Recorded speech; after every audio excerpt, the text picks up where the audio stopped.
So with more on the state's attempt to demonize opposition under the guise of conspiracy theorists and a host of other labels, we turn now to Oath Keepers founder Stewart Rhodes, also a constitutional lawyer and has many other credits to his name. Stewart, thanks for joining us. Thanks for having me on. Now, we were just covering one historical example of, in this case, the State Department trying to demonize conspiracy theorists, but it's part of a larger pattern we've seen where people like White House information czar Cass Sunstein have openly written papers talking about even outlawing conspiracy theorists, talking about infiltrating groups that have views counter to the state and a whole lot more. Are we saying this kind of thing playing out now as they continue to demonize patriot groups like the one you founded, groups like Occupy Wall Street, and everything else going on in the current spectrum of political activity? Well, sure. It's all part of an information war. That's what you guys are calling Infowars, right? So it's the same thing that's been going on for a long time. They have managed to monopolize the media. When I was a kid, there was only NBC, ABC, CBS, etc. And now they have to compete with us on the internet. It's kind of like our printing press.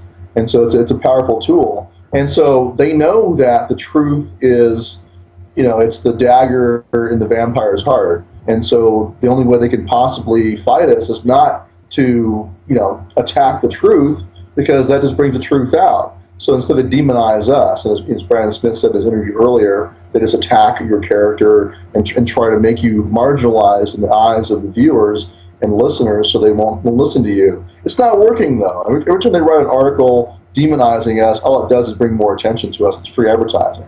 So I think it's kind of funny in a way that they keep attacking us like this, because the more they attack us, the more we know we're the right target. Yeah, exactly. Now, obviously, Occupy Wall Street continues to be one of the big stories throughout the year as people, as we discussed before getting ready for this interview, that they have a righteous anger and they may or may not understand the right solutions, but they definitely have a right to free speech. And we've seen an attempt to clamp down on that free speech nonetheless through local ordinances, petty laws written to fight things like drug dealing, when obviously there is a First Amendment right to free speech. Well, absolutely right. And whatever the validity of any of these ordinances against overnight camping or whatever, when they're first drafted, now they're being used to stifle political speech, which is, core political speech is considered by the Supreme Court to be the very zenith of protected free speech. And so, like I told one person in Sacramento who was opposed to the protesters there being able to stay overnight in Cedar Chavez Park. He said, he's worried about anarchists coming in from Seattle and causing trouble. I said, well, then you arrest the anarchists when they show up and break windows or whatever. You arrest them. You don't stifle the free speech of peaceful protesters because of what you're worried about somebody what they might do in the future. That would be unconstitutional. That's prior restraint. You can't do that. So we have to be consistent, even if we think they're useful idiots or they're being manipulated by communists, which is somewhat true. I don't think it's fair to say that that's the case for all the protesters there. But even if you don't like their speech, it doesn't make a difference. In America, if you're going to defend the Constitution, you have to defend it all the time for everybody. It doesn't make a difference whether you like the speech or not. They have a right to free speech. And if you allow their free speech to be crushed because you don't like them, guess who's next? You. The same ordinances will be used against you. Don't think they won't. So it was recently reported that not only did some 18 cities crack down on the local Occupy movements all at once, but this was apparently coordinated through Homeland Security. There were meetings with mayors and police chiefs across the country, and really the suggestion that Homeland Security was leading the march on this front. What do you make of that, Stewart? Well, I mean, it shows two things. One is the degree to which local police now answer to Homeland Security, and they're now part of that octopus, unfortunately. But it also shows you that, we might be in for manipulation. This is what I really worry about, is that, constitutionalists should look at the big picture and say, okay, the power elites might be setting up a false paradigm for us. And that is that if you can get conservatives to cheer and support the cracking down by police on these protesters because they're leftists, then you wind up with the the conservatives and the constitutionalists of America protecting the status quo, which is fascism right now. This is not a free market. I mean, the socialists are stupid and wrong about their solutions. You know, Marxism and destroying the free market is not going to save us either. But what we have right now is not where you would have failures being allowed to fail. And so what we have is really fascism. So but if the power elites can get conservatives and constitutionalists to defend the status quo and support the crackdown on these leftist protesters because they don't like, you know, Marxists, they still win. So they win either way. If there's a successful, you know, communist, which is not going to happen in America, but if that were to happen, they would still win because they would control the Politburo. But if they could get conservatives to defend the status quo and support the violation of free speech and cracking down with the police state, you know, coordinated through DHS suppression of the protesters, then the elites also win because they have now, you know, taken away the moral high ground of the Bill of Rights and thrown it in the trash with conservative support. So either way, they win.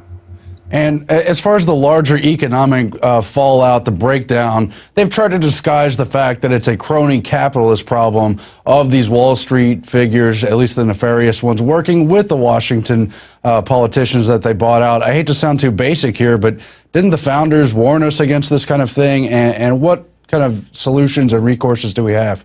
Well, yeah, in their age, in their time, it was called mercantilism. It was the East India Company. You know, it was the cronyism back then. Today, I think the proper term for it is fascism. It's the marriage of big government and big business. And like Jerry Spence once described, it's like two, you know, copulating dogs in the street who are, you know, stuck together in their obscene enterprise. And that's what this is. It's big business and big government both sucking us dry and enslaving our children. And so let's call it what it is. It's fascism. Call it fascism. Yeah. So it's also been reported there were a number of sheriffs in California, I think one in Oregon also, who began this other type of process of saying, no, we've had enough of this federal encroachment.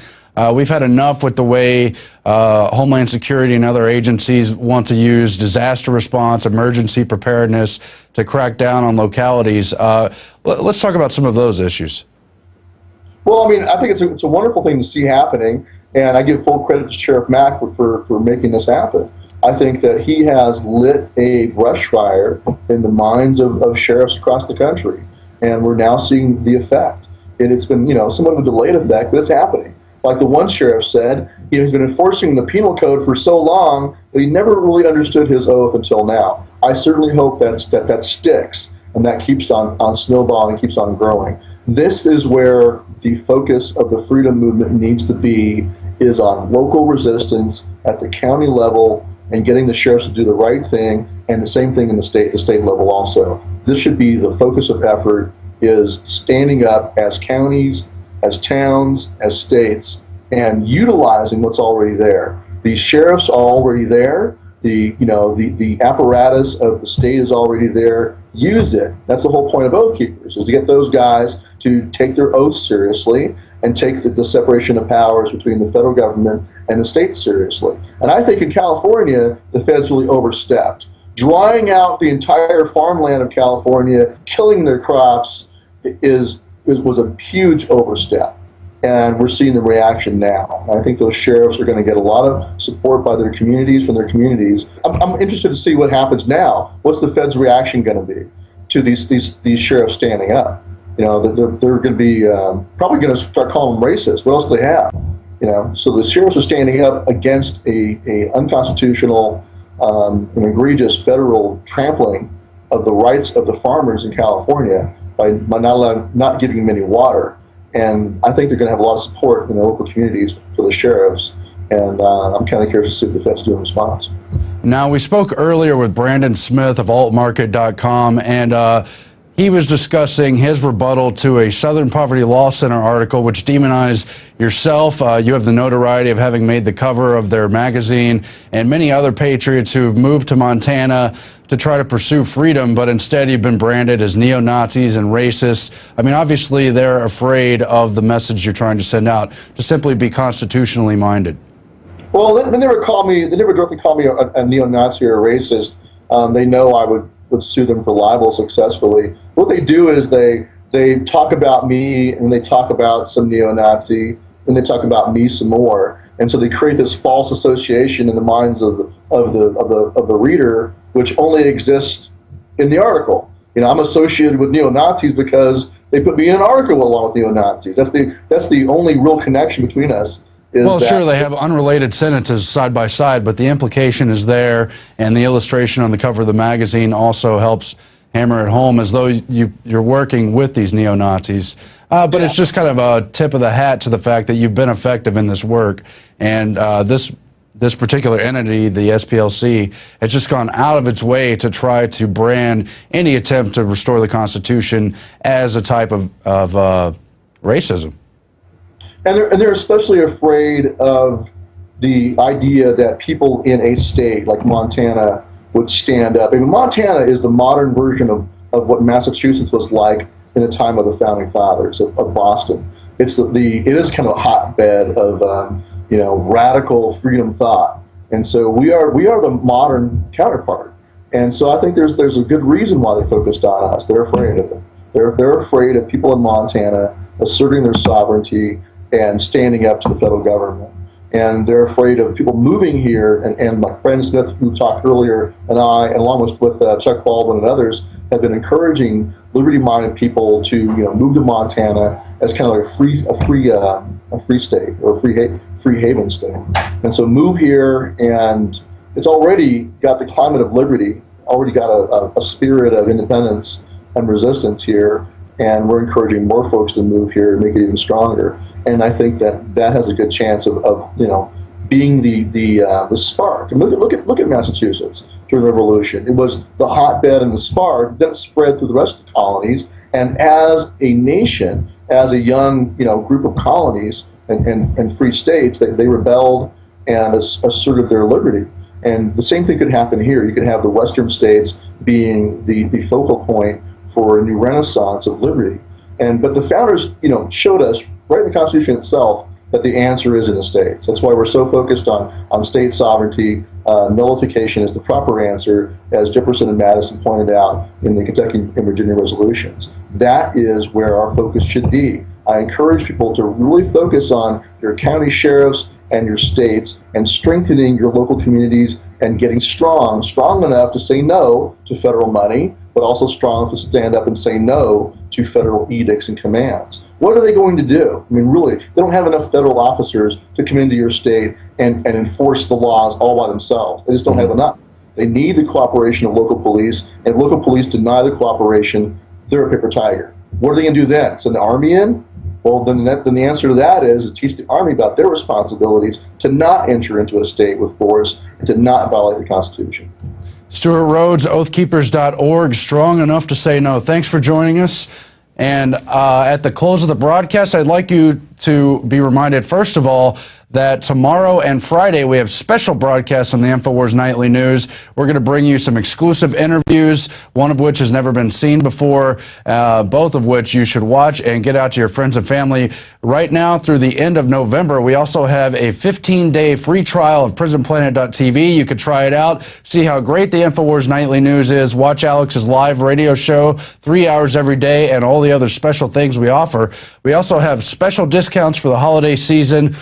The Patriot yearly subscription at 44% off, $39.95 to get a full year of prisonplanet.tv that you could share with 5 other friends, family, whomever. And we have the Info Warrior special offer, $129.95, a full 70% off of 18 of Alex's films on DVD, as well as the prisonplanet.tv subscription, which again you can share with up to 5 other friends and family. We hope you check those out. Those offers are good through the end of the Christmas season. And until our next broadcast, thank you for watching. Spread the word, and let's win this together. Good night.